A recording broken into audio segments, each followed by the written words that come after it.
I got so much motherfucking design on right now. Break it down, bring it back, make it clap. I got 3 old thoughts, new guap, wear that dick. Bitches on my line, and you know that.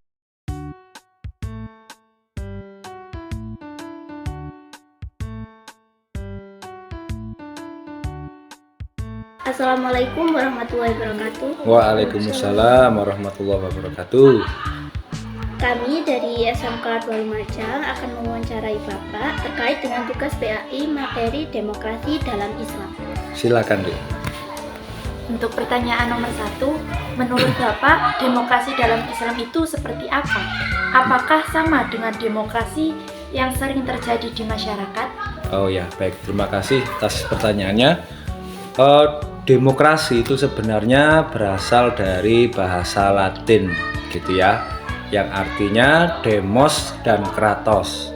Demos itu artinya rakyat, hukum itu kratos itu artinya hukum. Berarti kalau menurut bahasa, demokrasi artinya hukum yang berasal dari rakyat. Nah, rakyat itu siapa? Rakyat itu manusia. Nah, artinya apa ini demokrasi? Demokrasi itu berarti hukum yang dibuat oleh manusia yang kemudian dijalankan oleh manusia sendiri. Nah, bagaimana hubungannya dengan Islam? Tentu saja kalau demokrasi yang ini itu salah kalau dalam Islam. Karena satu-satunya yang membuat hukum adalah Allah Subhanahu wa Ta'ala. Seperti pada surat At-Tin ya.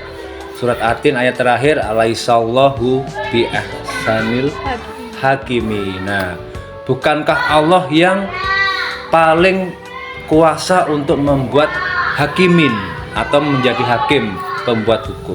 Nah, jadi kalau tadi pertanyaannya adalah bagaimana menurut Islam demokrasi itu, tentu saja itu salah. Karena di dalam Islam tidak dikenal yang namanya demokrasi. Kan itu tadi, demokrasi artinya hukum manusia. Oke, baik. Terima kasih Bapak. Untuk pertanyaan kedua, yaitu bagaimana menurut Bapak fenomena yang terjadi di masyarakat dengan adanya money politik, apakah diperbolehkan dalam Islam? Tentu saja money politik ini sangat bertentangan dengan ajaran Islam. Kenapa? Karena di sini ada sifat suap. Jadi menyuap seseorang agar menjadi pemimpin atau seperti itu ya. Nah, kalau ini bertentangan sekali dengan salah satu hadis dari Rasulullah, bahwasanya barang siapa yang memberi suap, maka dia juga termasuk orang yang dilaknat oleh Allah. Nah, ini seperti diungkapkan seperti itu dalam Islam, jelas sekali ini bertentangan dengan ajaran kita Islam, bahwasanya money politik haram untuk dilakukan.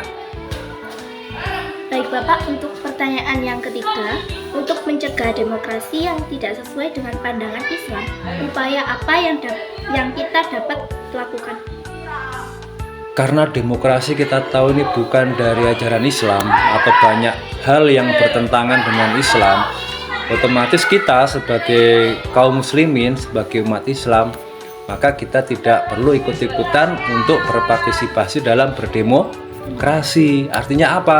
Kalau misalkan ada pesta yang demokrasi, yang mereka istilahkan ini sebagai pestanya rakyat, melalui kegiatan atau melalui produk yang bernama pemilu gitu kan ya.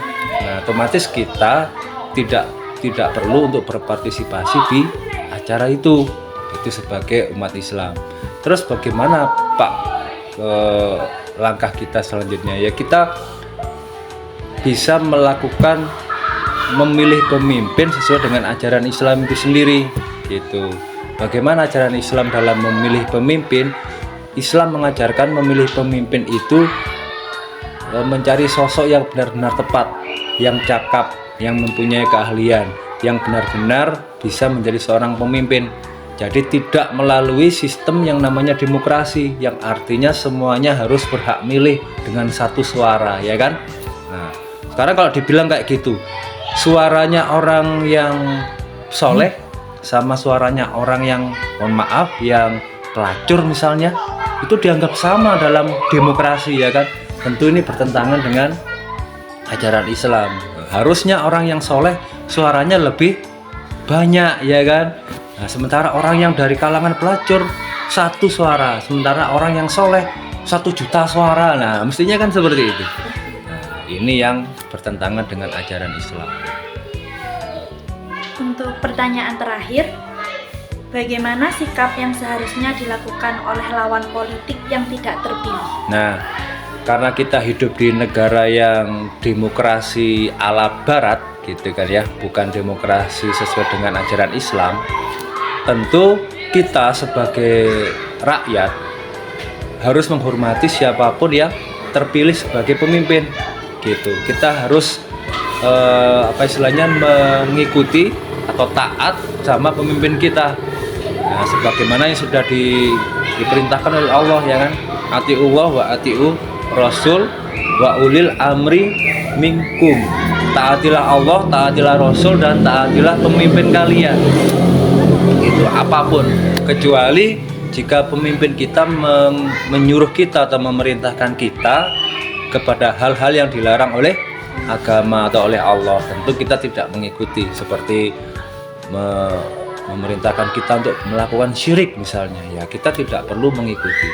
Tapi kalau sepanjang perintahnya dari pemimpin kita ini untuk kemaslahatan, untuk kebaikan kita, misalkan kalau di jalan harus pakai helm, ya udah kita taati.